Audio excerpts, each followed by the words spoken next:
Welcome everybody to the Information Center session for the MA in International Human Rights offered by the Catholic University through the Institute for Human Ecology. My name is Joseph Capizzi. I'm the Executive Director of the Institute of Human Ecology. I've been at Catholic University for over 20 years now. I'm joined tonight by my good friend and colleague, Bill Saunders. I'll let Bill say a couple of words about himself before I give you a little bit more sense of what we'll be doing tonight. Bill, why don't you tell him a little bit about yourself? Hi, everybody. Thanks for joining us. I am an attorney who has practiced in the human rights field for over 25 years, and am thrilled to be at Catholic University to offer this Master of Human Rights program and to work with my friend Joe Capizzi at the Institute for Human Ecology. Super. So the agenda tonight is pretty simple. Bill and I will just discuss a little bit the start of the MA program, sort of how it came into being, both of our roles in that, why we think it's important to have an MA in human rights at this point in history. We'll talk a little bit about what our program entails. And then once we've done that, we'll turn over to you guys. If you guys have any questions, you'll see there's a little box that you can type your questions into on the webinar dashboard. Please just type in your questions, and once we get them, I'll read them, and Bill and I will do our best at answering them for you. Okay? Okay, so Bill, why today do we need a program in human rights? Well, I think there are many reasons. One reason is human rights are ignored or abused often. In one way, that's another way of saying that the dignity of human beings are denied, human beings are mistreated. And so there's been a conversation in the culture for at least, well, for a long time, but particularly intense since the Second World War, about human rights. In fact, many people may not realize, but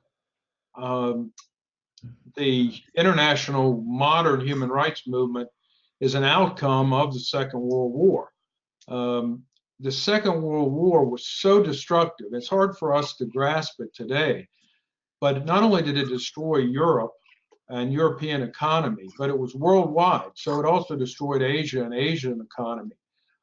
It was a large, gross violations of human dignity in things like concentration camps, slaughter of civilians, intentional targeting of civilians, experiments unconsented to, non-beneficial research on human subjects. And so it is not an understatement to say that at the end of the Second World War, where we had 55 million approximately civilians, non-combatants killed, that the world got together, they formed the United Nations, and one of the first things they did was issue the Universal Declaration of Human Rights, which sets out certain human rights that must be respected. And the premise of the issuing of the human rights, as stated in the not only in the Declaration, but in the Charter of the United Nations, is that the violations of human rights have led to the devastation of World War II. So it's not a peripheral thing. The nations of the world decided it was essential to peace to respect human rights. So human rights is at the forefront of the world's agenda. And then the question is, what are human rights? How do we determine them? How do we explain them? How do we think about them? And that's why we need a human rights program to prepare people to do that. Yeah, and I think where your conversation is sort of leading us as to what makes this human rights program different, right? Because you started to discuss how human rights is basically a language to talk about the human person, right? And isn't that a sort of central component of what distinguishes the program that we've put together from other programs that are out there? Yes, I think the greatest distinction is the Catholic aspect of this program, which is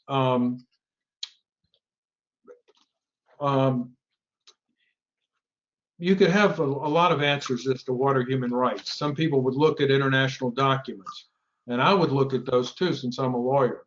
But the question is, what is the theory, the understanding that lies behind the documents and helps us to even think beyond the documents? So one thing that's distinctive about our program, unlike any other program with which I'm aware, is that we insist on the Catholic dimension of this. Right. And I remember that, I know you remember this as well, in Gaudium et Spes, the document talks about how Christ reveals the new man, right? That, the fullness of the human person to us. And this becomes, that claim in Gaudium et Spes becomes something that Pope John Paul II and then Benedict and Pope Francis have really dwelt upon. There's a way in which the Catholic intellectual tradition understands Christ as revealing the fullness of the human person. And it's that fullness of the human person that, at least in the modern era, gets spelled out in language of human rights, protecting things like conscience, protecting, being able to articulate languages of consent, protecting dignity in its fullness from conception all the way to infirmity, elderly, right, being elderly, and so on, right? I mean, that's what you're describing, right? Right. I mean, we want to, in this program, and like I say, it's different from any program in which I'm aware. It takes advantage of, so to speak, or immerses itself in the Catholic intellectual tradition, because that is one language, one major current of understanding of human rights. And that's what this program seeks to do. Because I think sometimes that aspect is lacking in international affairs and in international discussions. Sometimes people just are not solidly grounded in what human rights are, and therefore discussions about them become unproductive. Right. In fact, we both know that Marianne Glendon, right, wrote a book about how rights claims can actually become competitive with each other, right? And that's most visible in the United States when you see the right to choice asserted against the right to life, right? I mean, there are these two rights. They appear, because they use the language of rights to be equivalent, they just clash, and there's no means of, sort of deciding or adjudicating between them unless you draw on some conception of the human being and what the fullness of the human being looks like, which the Catholic intellectual tradition provides. And it can both provide a way of adjudicating certain kinds of apparent rights claims and also even limiting rights claims, right? So you don't make fake rights claims. Right. And I'll just take a moment to mention to anybody on the call who's not aware of this, or to emphasize that Marianne Glendon is one of my advisors, one of my board of advisors for this program. So her work is very important in my own life and thinking about this. And so, yes, in fact, I was recently at a conference with Professor Glendon where she spoke about the challenge for human rights in the modern moment. Will human rights survive? And her position, which I agree with wholly, is that human rights will survive if we get the analysis and approach correct. If human rights, however, becomes a surrogate for simple assertions of either privilege or desire, then the whole project will just collapse. Right. Yeah. Well, why don't we just stay there for just a second? So you mentioned that Marianne Glendon is helping, is one of your advisors. You want to tell people a little bit about some of the other advisors you have, because it's a really amazing group of people that you've put together and who have been willing to help us with this program. Yeah, thanks. Because I do want to mention these people and start with Marianne herself. She's a professor at Harvard Law School, where I attended law school, although I was not one of her students. She came after me, but she's a professor at Harvard Law School. She's been an ambassador for the U.S., and she's also been an ambassador for the Holy See. She's written a number of very important books, on human rights and related topics. She's really, arguably, well, she's without question one of the half dozen or dozen leading human rights experts in the world. Another person on my advisory council is Robert George, who some of the people listening may be familiar. He's a McCormick Professor of Jurisprudence at Princeton University and director of the James Madison Program in American Ideas and Ideals.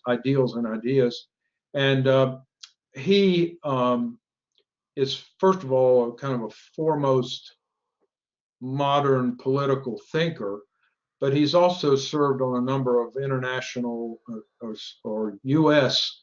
commissions, like the U.S. Commission for International Religious Freedom, where he was chairman of that. Another person on my advisory board is Tom Farr, who was the first director of the Office for Religious Freedom at the State Department. Another is John DiUlio at the University of Pennsylvania, who's a leading thinker on Catholic social thought. And I just pause here to say, Joe, that this is a project of the Institute for Human Ecology, which seeks to use, make relevant, reinterpret, apply Catholic social teaching to all the issues we face. And so DiUlio is a great expert in that. Another one of my advisors is Helen Alvary, who is professor of law at George Mason University. She was the pro-life spokesman of the U.S. Bishops' Conference. She also served on many delegations of the Holy See, which is, for those listening who might not know, that's just the synonym for the Vatican in the international organization arena. Also, Professor John Keown, who is, I do not hesitate to say, the world's leading expert on euthanasia and assisted suicide. He's a PhD, but he's involved in many other things, but he's a PhD and got his PhD from Oxford in political thought. Also, Father Kevin Flannery is professor of philosophy at the Gregorian University in Rome. And I think that's my advisory council. Yeah, and Father Kevin, of course, is a fantastic Thomas Aquinas scholar, and he's been working on, knee deep in the intellectual tradition of the church for, ages. Yeah, and he has a brand new book, I believe, on conscience that either has just come out or is just about to come out. Okay, yeah, no, it's an amazing group of people, and I know you count all these guys as friends, not merely as contributors to this project, but you've all been working for a long time in this field, and that's really what a privilege it is, from our perspective in the Institute, to be able to put a program like this together around you, Bill, and have you involved in it, because you yourself have decades of experience in this, and actually, why don't you describe some of that and pay attention to two things when you do that. One is what I knew you best at, is for early on, Bill, was your work, for pro-life causes. But you've also done a lot of work on international human rights in the international arena itself. So why don't you speak maybe to both of those things? Yeah, thanks, Joe. I am privileged, or have been privileged in my life, to work with and know each of these people I mentioned on various projects, and to work with people like you and the other professors, some of whom we can mention later at Catholic U. But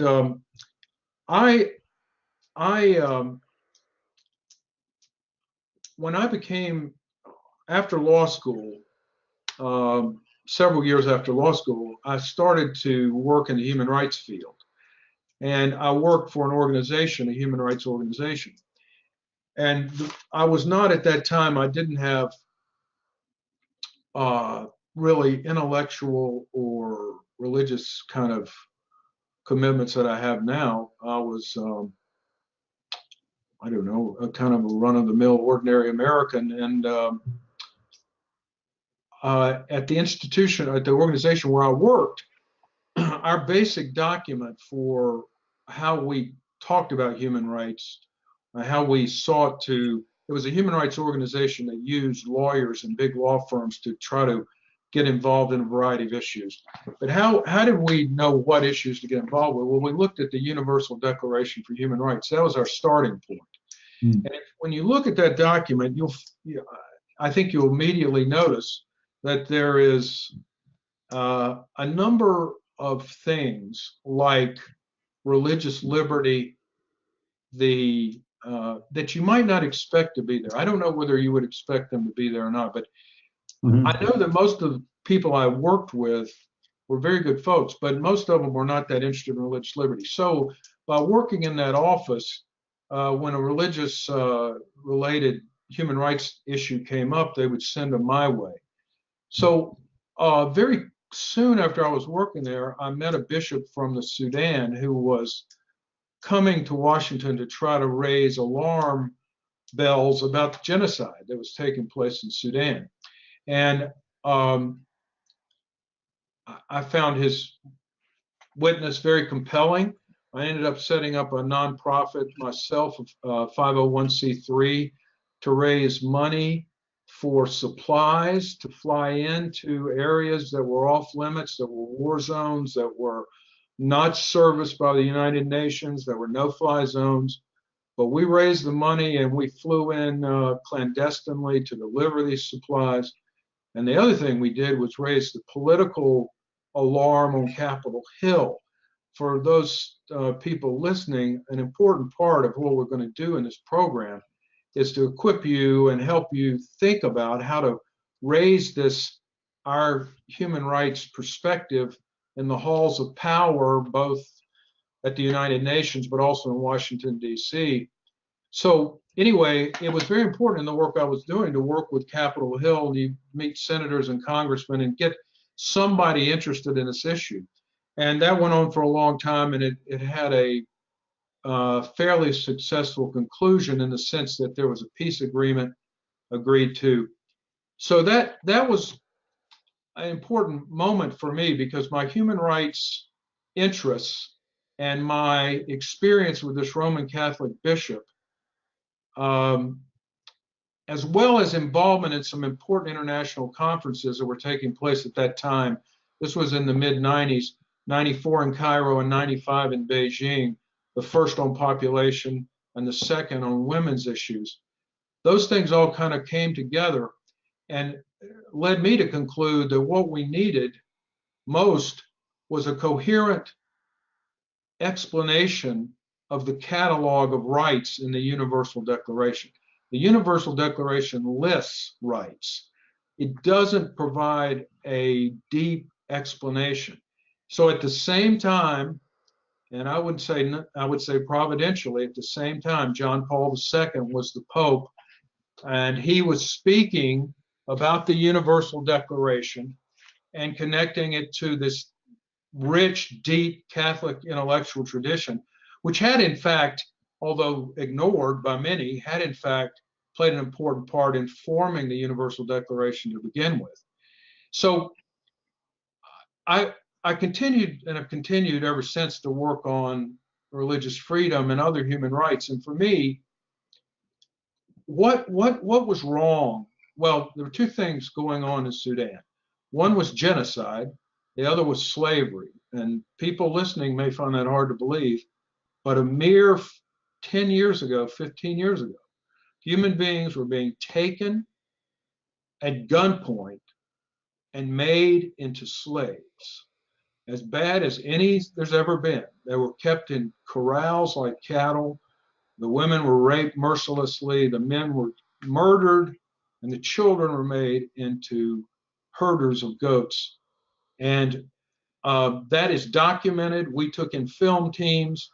We have documented footage at the Holocaust Museum and at the Museum for Intolerance in Los Angeles.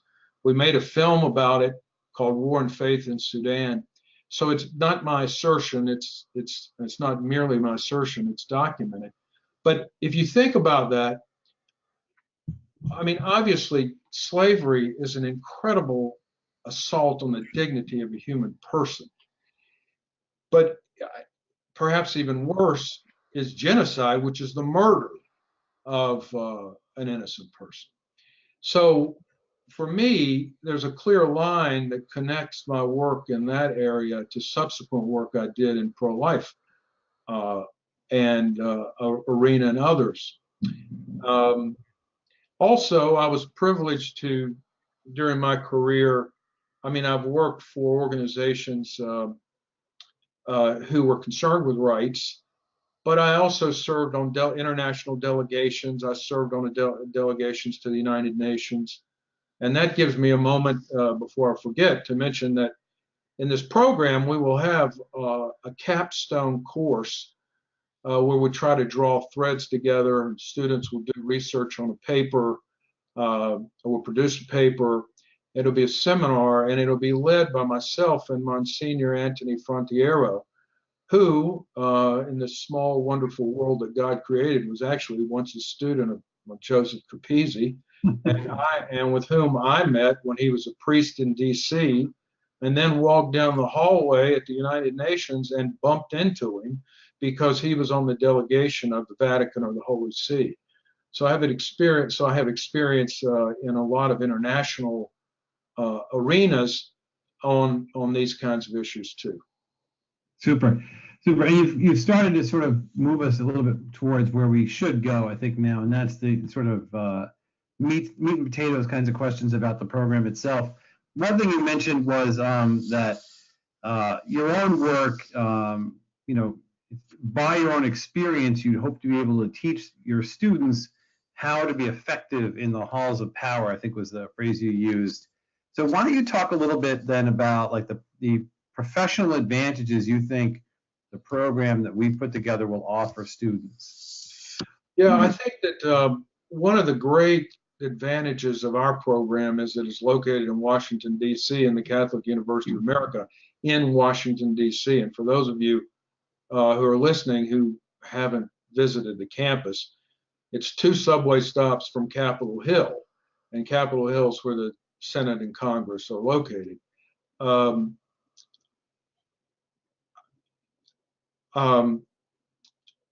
Yeah, so DC is huge, right? Being located in DC is an enormous advantage over obviously many other programs, right? Yeah, I think it's an incalculable advantage because not only first of all, the U.S. government is here, but that means the Senate, the House, the committees, the subcommittees.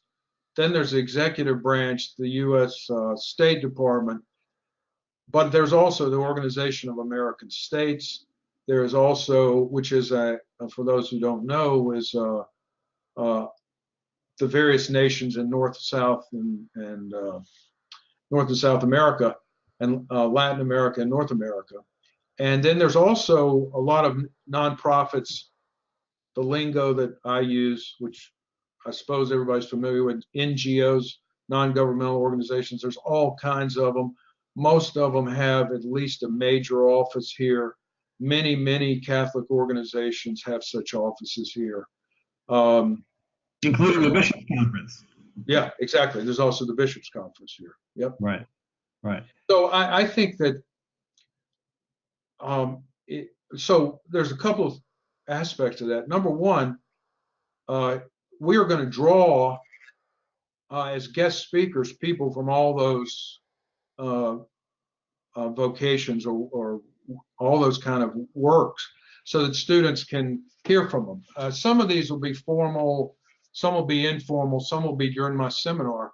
But through the connections I have, we'll have people like that come and talk to the students, and they can learn a tremendous amount from them. But also it gives the reverse side of that opportunities for jobs or something similar after the program. So I don't think you can beat, I don't think you can beat Washington, D.C. as a location.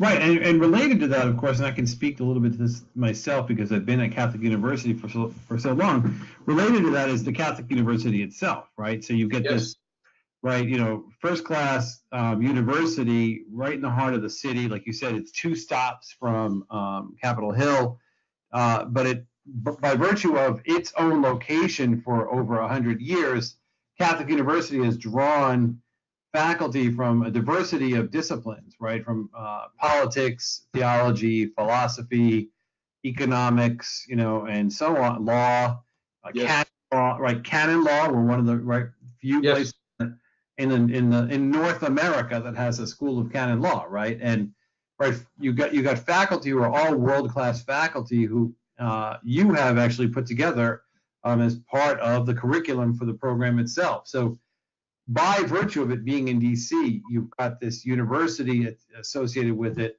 that is itself, sort of growing, the good associated with the program and giving you advantages over other kinds of programs that might exist. Yeah, and it has outstanding people Right. in various schools, and our required courses will come from various schools who are participants in the program, which are just to summarize, your canon law, theology and religious studies, philosophy, and arts and sciences. So we'll have great faculty teaching these courses. People really who are world-renowned scholars.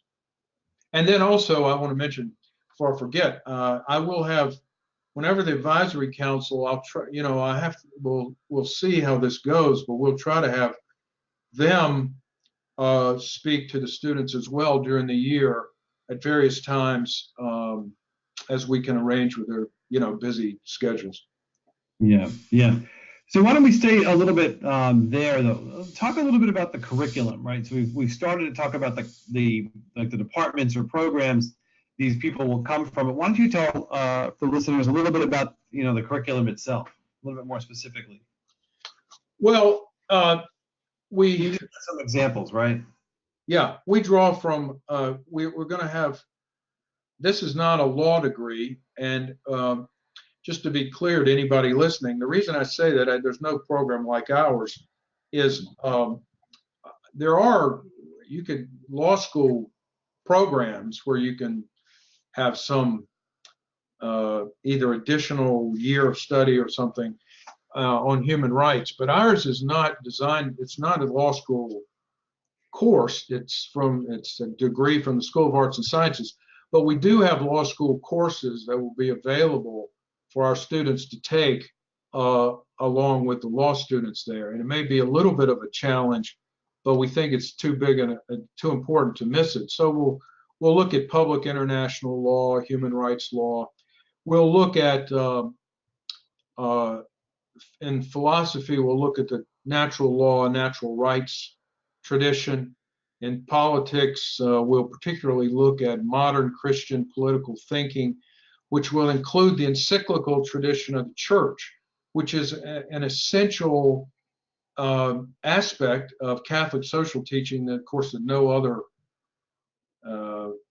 way of thinking has. So that's the papal teaching. So, for instance, the essential first document, I think, on modern human rights is John Paul II's first encyclical, Redemptor Hominis, and where he talks about human rights in the Universal Declaration. So anyway, that course will deal with those kind of things. We have a course on religious liberty, and we have capstone course, which I mentioned, which will be taught by myself and Monsignor Frontiero, and will particularly focus on the church's involvement in international arenas like the UN or the Organization of American States. And then there's a variety of electives that can be taken. And how long will a typical student take to finish the program, Bill? Our aim is for 1 year. It's a 1-year degree or 1-year course of study with, I guess it's 5 courses in each semester. So that would be a full-time student would be able to finish this in a year. Yeah, that's right. And presumably there'd be some flexibility if a student needed a little bit more time than that. Is that correct? Yeah, there's flexibility as our middle name. Perfect. Well, good for us. Good for us. Are there any other requirements that would be necessary for graduation beyond the coursework itself? Is there an internship? Is there, No, there's not no, there isn't. I mean, there is a paper you have to write, but that's part of your capstone course. There'll be a seminar and a paper requirement. And I think, So, yeah, I'm sorry, Bill, go on. well, the only other thing is we're planning to gather the students about a week before classes start to have some orientation meetings and some kind of introductory talks by people um, on campus and others to just kind of help us. We want to kind of create of a community of fellow human rights seekers, thinkers, and we want the students to we're kind of all in this together. So that's the only other thing I can think of. And I was going to say, I think it's university policy as well that students have to maintain a B average in graduate studies in order to have good standing. And I assume that that's the case here, right? Right. Yes, it is. So who do you see as benefiting from a course, in a program like this, Bill? Or, I mean, another way to put it would be, who would be the ideal candidate for your program? Well, just to go back to the very first question or allude to the very first question you asked, it's somebody probably who's just graduated from school or who's thinking about changing careers, who wants to make an impact in the world, is kind of aware of human rights, because I think it's the most common, it's the common modern discourse, but Yeah. doesn't, realizes they need a more solid grounding in that to make a difference, and then come and get this degree, and then in the job that you get after that, take this perspective into it. I mean, I don't think, honestly, it's a lot of the human rights discussion in the world is impoverished by the absence of a Catholic voice, an articulate Catholic voice. And the aim of this program is to produce, shape, mold students who can be that voice. We know that in discussions about human rights, sometimes the Catholic perspective will not be the one that carries the day, but the absence of that voice impoverishes, I think, everybody's thinking. Yeah, no, I think that that's absolutely right, and I mean, I even worry more that we're going to see a fatigue about human rights unless we can shore up the foundations of human rights and how to think properly about them. I think sometimes you even see this fatigue with human rights among some Catholics, Yeah. who just don't think the language makes any sense, or it just is incoherent, and it cannot solve the problem that Mary Ann, as you described earlier, identified, over 25 years ago in her book. So this, again, I think this program is the right program at the right time. Bill, what are the application requirements? So let's say if the listeners are thinking there, this sounds like a program that he or she might be interested in. What are required in order to get admitted into the program? What's the process? Well, first thing is just to mention, if they go to this mahumanrights.com webpage or through the IHE homepage, they can find the whole application process, and they can get all the details on things like the exact requirements for applying. But and if there are questions there's information about who to ask about application, about the administrative process if it's confusing or something. But so we're looking for letters of, well, first of all, we're looking for a letter from this potential student as to why he or she wants to attend, what they think this program, why they want to be a part of this program, which, like I said, I think is pretty exciting, because as far as I know, there is no other Master of Arts in Human Rights from the Catholic perspective in the United States. Also, this program is going to be open to foreign students, and I will not be a bit surprised if we have a number of foreign students, if not in the first year and subsequent years, which would be, will enrich everybody's interaction.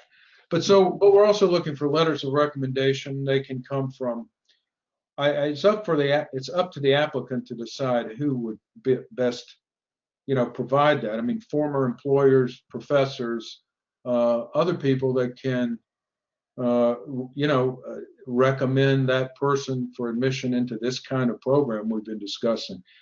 And there's some tests that have to be taken. They're specified GRE. I think GMAT would be acceptable as well. There is an application fee, but I think all those details are available on the mahumanrights.com or the IHE webpage. Right. So if they go to the mahumanrights.com page, they're going to find an application, correct? They can find a application button, but it will explain all the materials they need to supply in the application. Right. What I'm asking, I guess, is there an online thing where they're going to enter some information as an applicant? You know, hey, here's my name. You know, here's my school. My school record and so on. That's going to all be entered online, correct? Yeah, and I think everything's going to have to be uploaded online. We don't control that process. That's the ordinary process of graduate admissions at Catholic University. That's correct. That's correct. Right. That's right. That's right. And so what you're looking for is, and it will say this there, is the applicant will fill that out, will provide a statement of purpose, will provide 3 letters of recommendation. And as you said, Bill, depending on where the applicant is in his or her life, right, those letters should be expressive of a commitment to, to education, to caring about other people, to, the sort of Catholic sensibility, right? This is what you want to see in letters of recommendation: the capacity to perform in a program like this, energy. Seriousness of purpose, yeah. Yes, right. And then there'll be something about providing a GRE score or a Miller's analogy test score. Like you said, there might be other testing that we could accept or that we would look at, like the GMATs, perhaps. And then there's an interview, is there not? Would there not be also possibly an interview with you? Or Sure. Okay. There is. An interview is required. But I believe the way the admissions process works is the file has to be completed and everything together, and then we'll have an interview.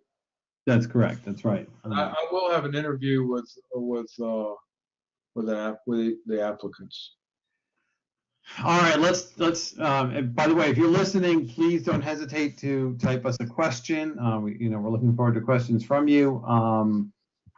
But before we get to that, let me just sort of mention cost. Let's talk about cost a little bit.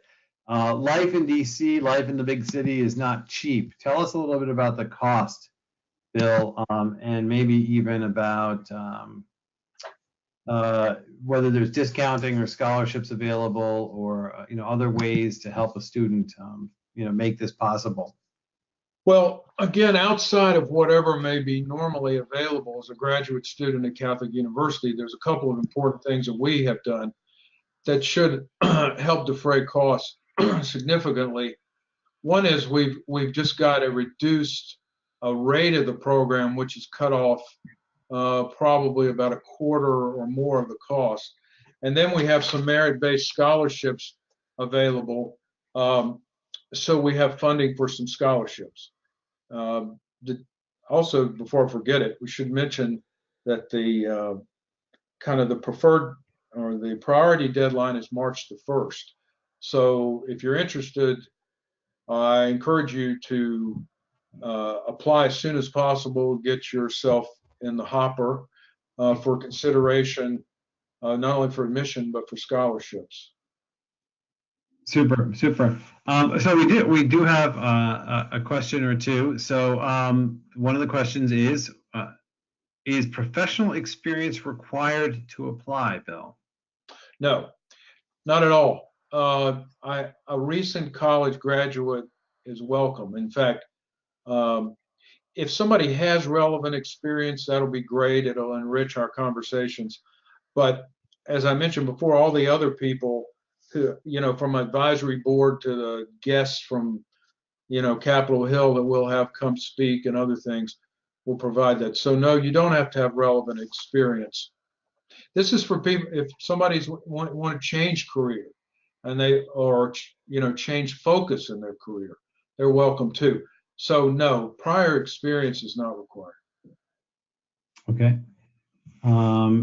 If there are any other questions, again, feel free to type them in for to us, and we'll try to get to them.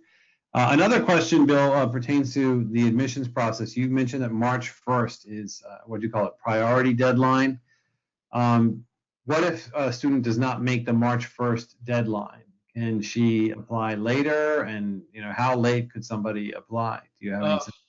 Final deadlines is July.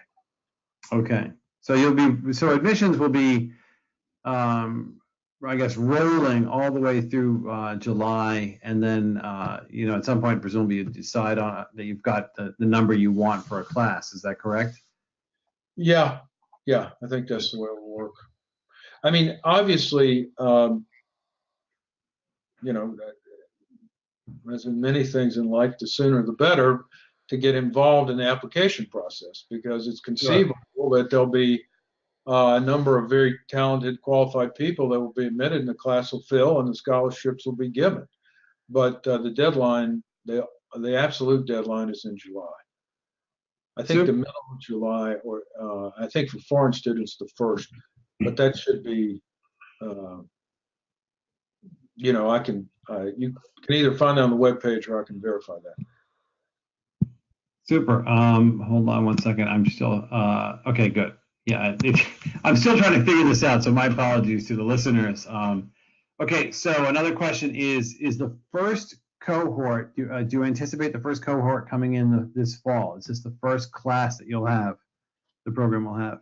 Yeah, that's right. Fall would be the first class. First cohort would start, when is it, Joe? Usually middle of August or late August? Yeah, late August, early September of 2019. Yeah, that's right. Yep, that's right. Yeah. That's right. Well, great. So it's a brand new program that we're excited about. It hasn't been out there for a while. So, somebody out there could have the kind of fun of being in the first class. Yeah, and okay, another question is asking how they can get in touch with you, Bill, as the program director, because earlier you mentioned that they should send you a letter. How could a student get into contact with you?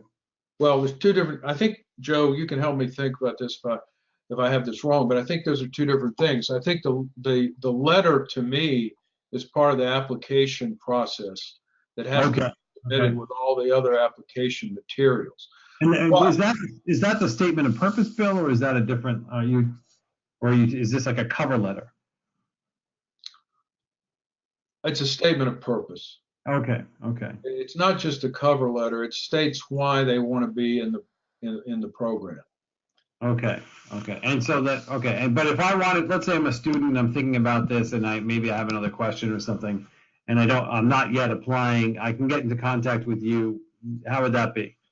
Yeah, and in fact, I'm happy to for anybody to contact me. Maybe if it's makes sense, we can meet, we can talk on the phone, whatever else. But the way to get it started is to send me an email at my CUA email address, which is Saunders WL. So that's my last name, which is SAUNDERS, and then my initials WL. So SaundersWL at CUA.edu.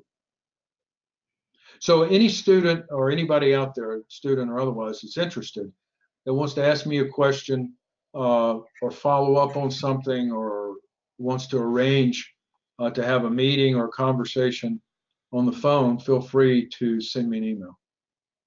Great. That looks like the last question that we have. I want to thank everybody who has joined us tonight. I know it's tough to take time in the middle of an evening for something like this, but it shows your interest, and we're really appreciative of that. Let me tell you that what we just did tonight was recorded, and it will be available through the Institute for Human Ecology website. So please, if you want to go back and hear something again, don't hesitate to look for that. don't hesitate to contact Bill Saunders at the email he gave you earlier, which again was saunderswl@cua.edu. Otherwise, good night to everybody. Thank you again.